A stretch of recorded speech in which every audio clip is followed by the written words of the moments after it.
G'day guys, Tor here from Pro Stock Tips, and today I would like to talk about Nova Minerals. Now Nova Minerals is one of my top exploration picks for 2022, probably because of their RPM deposit. Now this is a 1.5 million ounce deposit as it stands at 2 grams per tonne, and this is from the surface, so we're looking at a high grade open pit mine, similar to say Fort Knox for example, which is in the region. So we can certainly see economic potential to this mine.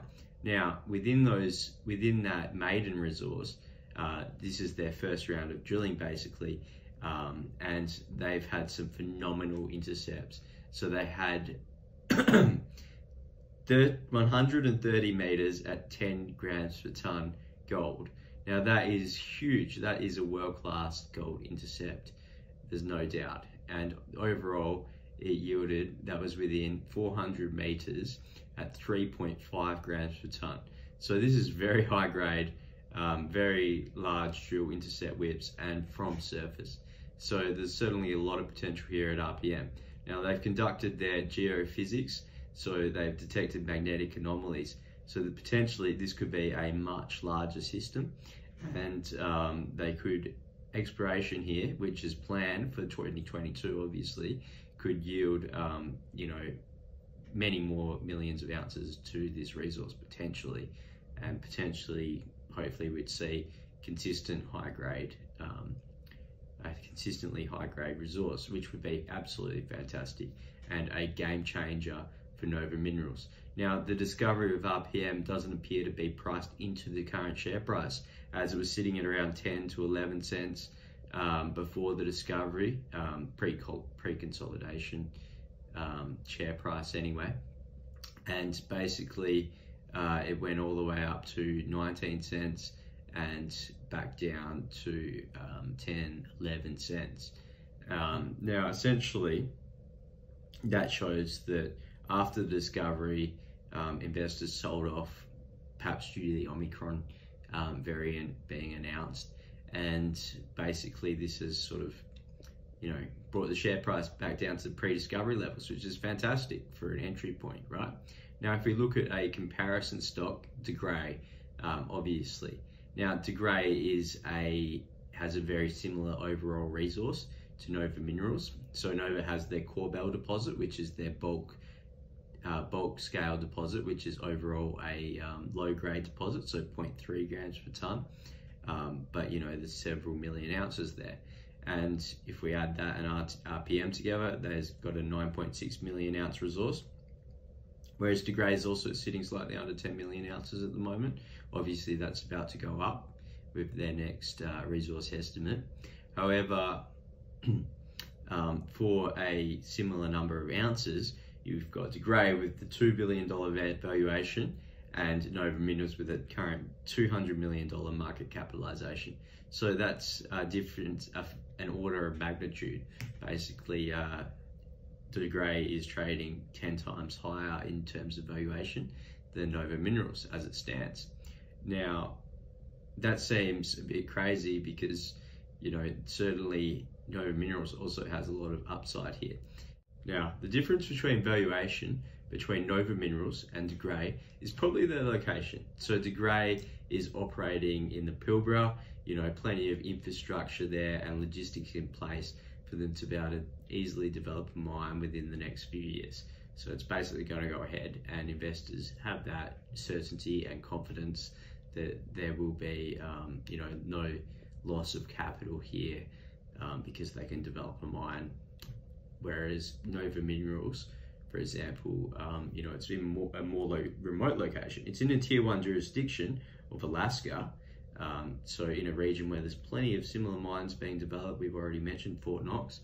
However, it's quite remote in comparison to De Grey's, their Hemi deposit. So they're going to have to build roads and highways, I guess, extend those to access their deposit. However, with bulk scale, then it becomes more worthwhile in doing so. So they can afford to put that logistics and infrastructure in place to access their deposit if they do decide to develop, which we're hoping that they do. They're certainly less remote than say Donlin Creek. So that's a key advantage there. And also in terms of ESG considerations, you know, there's no salmon, right? So you probably know what I'm talking about. Dynasty with Pebble, you know, obviously pretty much can't be developed due to issues with, you know, environmentalists being concerned about salmon populations or something along those lines, right? Whereas Nova Minerals is operating in a mountain range, no salmon to be worried about here. So in terms of environmental considerations, blocking the development of this project probably seems low risk in that regard. You know, so that's a very good positive for Nova Minerals. Now, another concern might be the grade, right? So De Grey is obviously operating at 1 gram or higher per ton in their resource model, whereas Nova Minerals is 0.3 grams per ton, which you might think is very low grade. It is obviously low grade, but there's a lot of it. They have scale, they've got bulk tonnage here, and not all of that material is in the low grade category. So they've got various parts of that deposit which are much higher grade, and they can certainly selectively mine these and upgrade the ore. So they've got ore sorting, they've tested this, and we can see that they've basically proven that they can ore sort and upgrade their ore prior to processing. So that low grade initial figure probably is a bit misleading if they can upgrade this and produce a higher grade ore prior to processing, because that should bring down the costs. Now, as their CEO pointed out as well, they can use this RPM deposit if they do decide to build their mine here at Korbel, which is the bulk deposit, the bulk low grade deposit. They can bring in, using the haul roads, they can bring in high grade ore from RPM and mix the ore with the Korbel ore and upgrade that quality of the grade of that ore prior to processing, which is, you know, has some key economic advantages, which might make this project very feasible and economically rewarding. Or, you know, if RPM does grow to a very large scale, then that's where you might want to mine first, because obviously you've got the higher grades. You know, it's going to make economic sense in terms of present value to mine RPM first if it becomes a 5-10 million ounce deposit.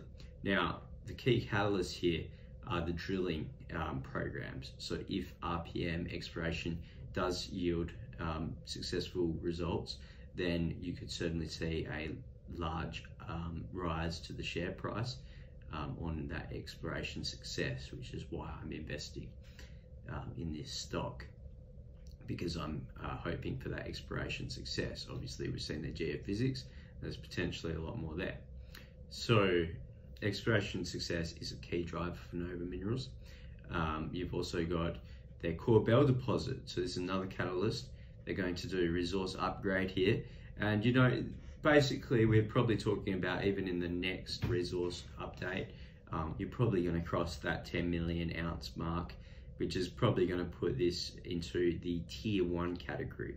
So this is one of the world-class, you know, this could be a world-class mine. You know, you're going to be pricing it against, evaluating it against other large-scale mines. You know, with that sort of 10 million ounce plus deposit, you know, it's very favorable to future development. Okay, and what else do they have going for them? They've got another prospect called the Stoney Deposit. Now, I really like this one. It's a bit way too early to say anything about it at this stage. However, you know, in terms of exploration upside, this could be huge. They've certainly got some phenomenal grades in their rock chips, and you can see clearly that there are these stacked lodes extending into the mountain range, into the mountain side, you know, and they have significant widths and lengths by the looks of it. Now, basically, they've mapped these out, and, you know, if they do drill into this and it does yield similar grades, anything near those, even far less would be fine than what the rock chips have yielded. That could be absolutely game changer. You know, it could be a very high grade resource that they could be pulling out here at Stoney. Not to mention all their other deposits which they're exploring, like U-Booty and Sweet Jenny and Cathedral. You know, there's heaps of exploration upside within this whole Estelle region. So they have a whole district sort of scale deposit exploration area with numerous deposits, all showing great rock chips and initial exploration results. So there's just huge upside here. You could go from 10 million ounces to 30 million ounces in a year, almost. Like, there's just huge, enormous potential, basically, in terms of exploration upside, you know, for Nova Minerals. Now, that's not everything as well. So they also have a key investment in a lithium company. Basically, they spun out in Snow Lake Lithium Resources, which raised $24 million in US cash. So they're certainly well funded. And basically, Nova Minerals has a 57% stake, which at current prices translates into something like $65 million in value, in terms of their shareholding, in terms of Nova Minerals shareholding in Snow Lake. So that's quite significant, because that puts the valuation of Korbel and RPM at, say, you know, 120 to 130 million dollars. If we take into consideration that Nova Minerals has some other investments as well, like Torian, another mining company, and also Rota X, which basically we don't know the valuation of that, because it hasn't been spun out yet to the marketplace. And that's an eVTOL company, so electric vertical takeoff and landing, so electric helicopters and drones for passenger transport, etc., which could be very significant, but it's a bit early to say what the valuation of that is going to be at this stage. However, the Snow Lake does seem very promising, because, you know, if we talk about how much lithium prices are shooting through the roof at the moment, you know, then there's certainly enormous upside to the Snow Lake share price, right? Because it's on the NASDAQ, which is a great exchange for this sort of company, I would imagine. You know, it's certainly seen higher valuations before Omicron hit, and essentially Snow Lake is going to be drilling and initiating the exploration campaign very soon this year. So there's certainly exploration upside for Snow Lake due to their drilling campaign, and we know there's lithium there, so they're going to get intercepts. That's pretty much guaranteed, I should imagine, which should bump up the share price. Now, what is exciting is they do have an existing resource, and if we compare Snow Lake to a company like Core Lithium, you know, where we're talking about similar resource scale, you know, Core Lithium is valued at something like $1 billion valuation. So that's impressive with such a small resource of lithium. So it's absolutely astonishing, and Snow Lake could certainly start to trend up and follow the lithium hype factor, which is well justified at these prices, and future predictions of EV penetration forecasts, as well as, you know, lithium supply outlook, which seems very tight and could potentially remain in deficit for the entire decade. Now, so there's certainly exploration upside there, and if we do see a $1 billion valuation or something along those lines on Snow Lake Resources, then that would imply, you know, a $500+ million addition of value to Nova Minerals, which is currently trading at a $200 million valuation. So we can certainly see that within a few years. I'm quite confident that Snow Lake can be developed by 2024, 2025. And, you know, we could see some very high valuations on Snow Lake if that is the case, especially because they're planning to be one of the world's first zero carbon lithium mines. So using electric mining vehicle fleets and all that sort of technology to reduce emissions or be net zero, which would be a great, you know, hype factor for investors. certainly they might be willing to pay a higher premium for shares in Snow Lake. So there's certainly a lot of potential there with both Snow Lake.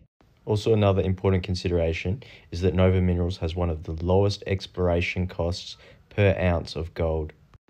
Nova has commissioned a sample preparation lab on site, which brings down the overall cost of exploration.